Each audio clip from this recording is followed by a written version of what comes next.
One way to categorize waves is to look at the manner in which the particles move within the medium relative to the direction that the waves move. In this animation, we observe that the particles of the medium are moving up and down as the familiar pattern of crests and troughs move from left to right. And in this animation, we observe that the particles of the medium are moving back and forth, left to right and right to left, about a fixed position as the wave moves from left to right. In the first example that we saw, we would categorize such a wave as a transverse wave.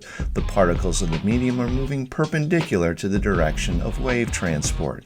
The result is that we would form crests and troughs, and we would see the familiar pattern of crests and troughs moving from left to right, perpendicular to the direction that the particles move.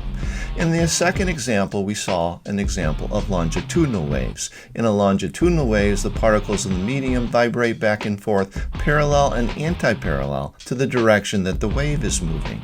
We don't form crests and troughs, but rather we form regions of space within the slinky where the coils are pressed together and other regions where the coils are spread apart.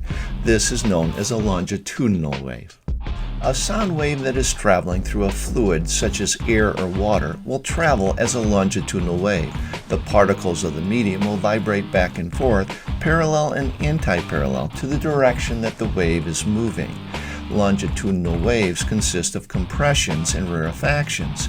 Here we see a still frame of a longitudinal wave set up in a slinky.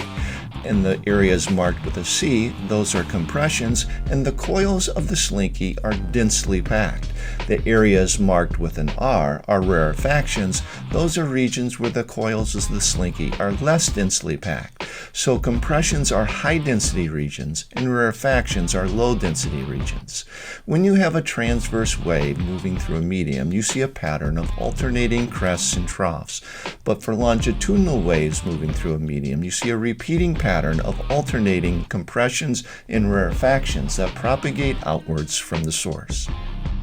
A sound wave consists of alternating regions of high pressure and low pressure propagating outwards from the source.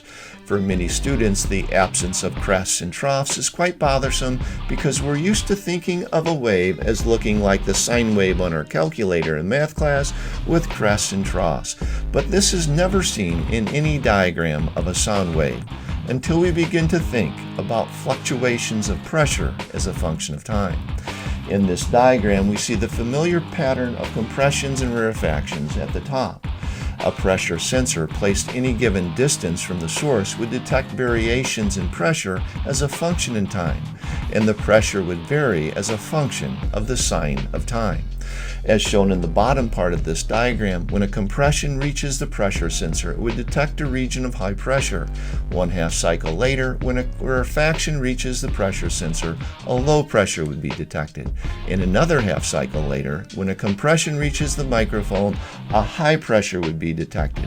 The microphone or pressure sensor would continue to sense alternations in pressure that vary as a function of the sine of time. So while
learned that frequency stability is of the utmost importance.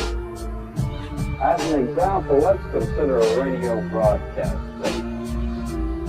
One particular regulation prohibits the frequency of the station from changing more than a few cycles, so that the station will not interfere with another station operating on a nearby frequency. Now, for this reason, the oscillator producing this frequency must be one with the very best frequency stability.